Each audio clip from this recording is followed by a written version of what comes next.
بسم الله الرحمن الرحیم. سلامونه ملګرو، ستړي مشي. جاوید شاه درمان یم. دا وخت وزیرستان کې یم. ګیلمن پښتون را سره وینئ.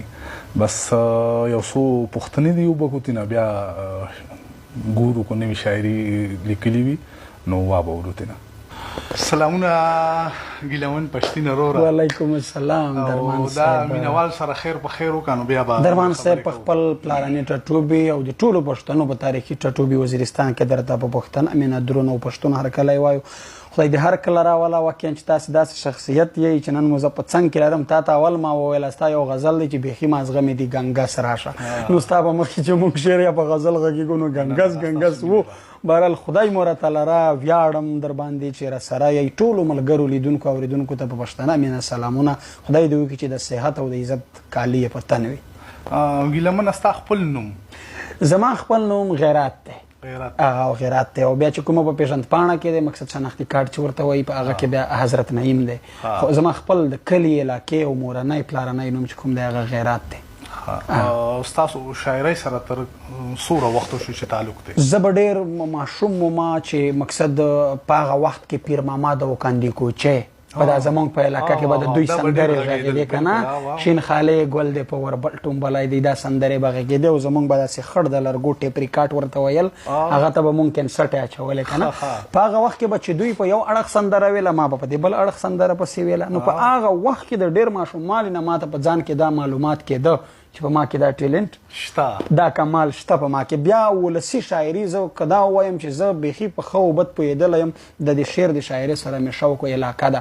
خو بیا به مونږ په وزیرستان کې لغتونه فی البدیه شاعري نه وي، دوه کسان یو اړخ ته ودرېږي، دوه بل اړخ ته لکه سوال جواب سره وایي او بالکل ډایرکټ وایي.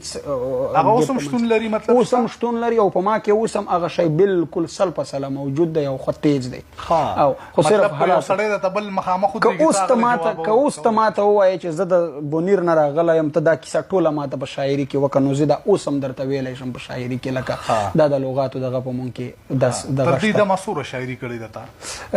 یاره ډېر ملګري داسې وو زما چې مقصد د کتاب شکل یې ورکړی وو، د کابل جان ملګري وو، خو زه که هر څو کتاب ته جوګه نه وم، خو دوی بیا هم کوشش کړی وو، نړۍ مننه چې دا کتاب شکل یې ورکړی وو. خو البته زه 1% هم ترې مطمئن نه وم د هغې شاعرۍ نه یا د هغه کتاب نه چې دوی چاپ کړی وو. خو بیا د دوی مینه وه چې دوی د کتاب شکل ورکړی و او یا کاله برباد شوم، نوم مو ورته انتخاب کړی و.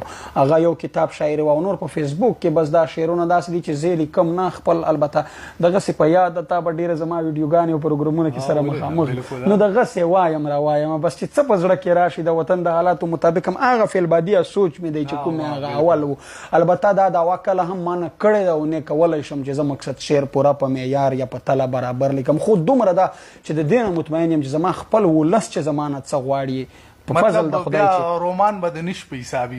رومان د نش په حساب دی، مزاحمتي او حماسي شاعري د مقصد خلک راپارول دي او خلک په خپل درد پوهول دي. بس دا کوشش. تعلیم دې څه دی؟ تعلیم خو درمان صاحب تر دویم ټولګي پورې زده کړې مې. ولې دې پرېښوده؟ زه دومره قابل وم، د کیمرې په سترګه به زما د علاقې خلک ما ویني، په چې کله هم امتحانونه وي په دې کې 9 پرچې وي، په هره پرچه 100 نمرې وي، تا ته پته ده.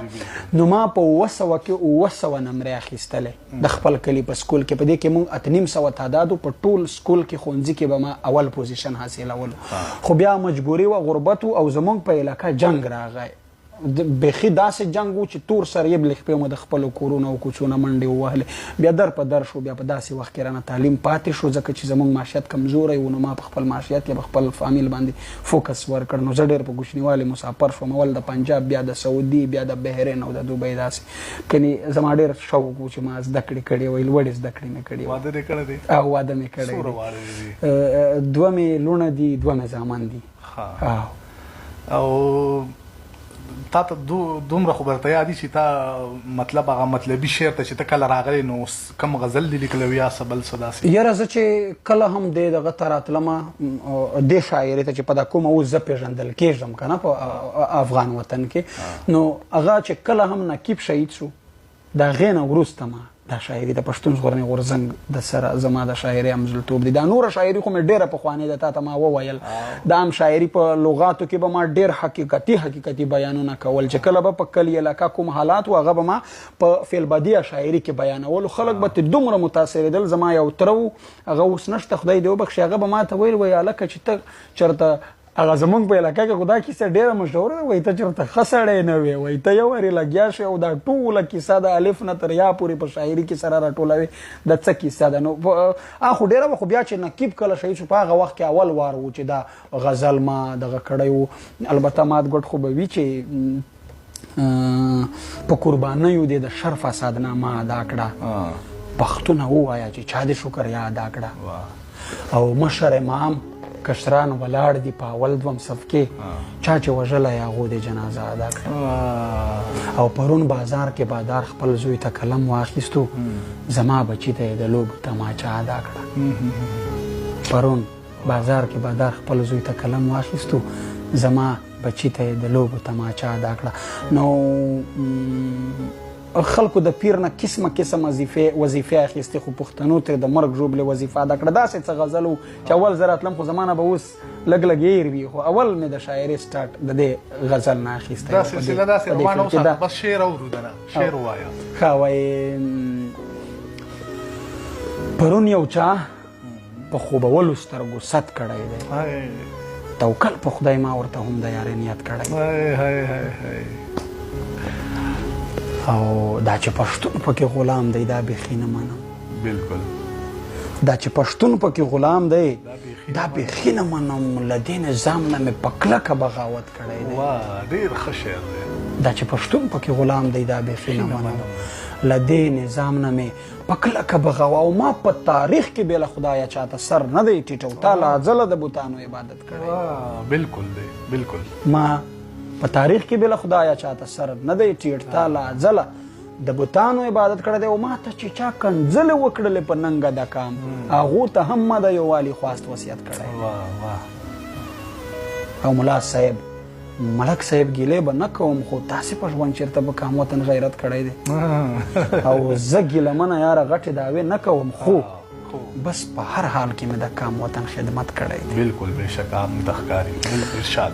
او وایي ګودر لکه پښتون وطن، پرې جنګ لکه د دوو پیغلو. دا مات سری غزل دی. ګودر لکه پښتون وطن، پرې جنګ لکه د دوو پیغلو، پښتون څه بې ګناه لکه منګی پکې ماتېږي. او دوران وطن په دید د پښتو متل را یاد شي. دوران وطن په دید د پښتو متل را یاد شي چې چېرته کاڼی ځي د خوار تندی پکې ماتېږي. بېشکه بالکل بالکل. او اسمانه په میشته ځمکه چې چېرته د بم درز شي، اسمانه په میشته ځمکه چې چېرته د بم درز شي، د خوارې پښتنې مورکې زړګی پکې ماتېږي.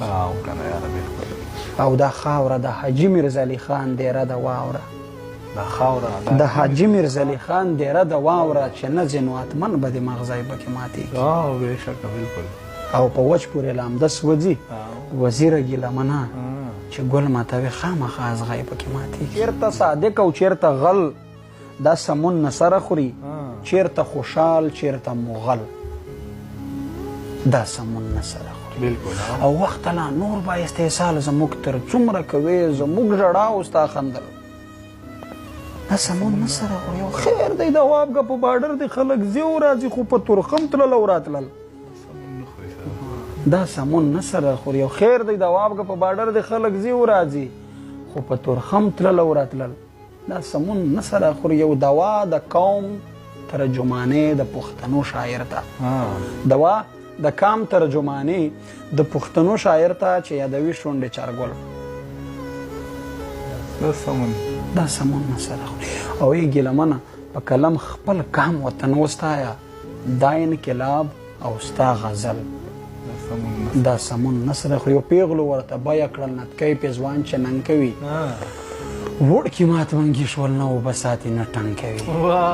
بیا ووایه یاره دا پیغلو ورته بیه کړل نتکۍ پېزوان چې ننګ کوي وړکي مات منګي شول نو اوبه ساتي نه ټنګ کوي او خلکو د پلاني مثال د هغه خړې چرګې دی ټغ ټغ کوي یو ته واګی د بل تر څنګ کوي بیا ووایه یاره خلکو د پلاني مثال د هغه خړې چرګې دی ټغ ټغ کوي یو ته واګی د بل تر څنګ کوي او یا خلکو نه دا کیسه خو بالکل عقل نه مني دلته تور کارغه دی په شاهین باندې غورځنګ کوي بالکل نه خلکو نه دا کیسه خو بالکل عقل نه مني دلته تور کارغه دی په شاهین باندې غورځنګ کوي او دې سړي کې څه کمال شته دا چې په کم کې عمر بېله دې دومره ظالمانو سره جنګ کوي دې سړي کې څه کمال شته دا چې په کم کې عمر بېله دې دومره ظالمانو سره جنګ کوي او دا چې په کوڅو ګرځي پښتون ولس ته خیر غواړي هغه ګیلمن وزیر دی خو یې لکه ملنګ کوي بالکل او ای پرون یې زه بدنامه ولم خو نن خپل بدنام شو هغه تورمخی سړی څوک و مکمل بدنام شو او نارې پرې وشوې لا ټکه تر کابله پورې نارې پرې وشوې پرون یې زه بدنامه ولم خو نن خپل بدنام شو چا چې له خپله کوره غلې کړې هغه غل بدنام شو او نارې پرې وشوې لا ټکه تر کابله پورې هغه تورمخی سړی څوک و مکمل بدنام شو او خدایه هغه خلک رسوا غواړو په درس جهان کې د چا په خوله چې د پښتون د شملې ګل بدنام شو خدایا هغه خلک رسوا غواړو په درس جهان کې د چا په خوله چې د پښتون د شملې ګل بدنام شو او وای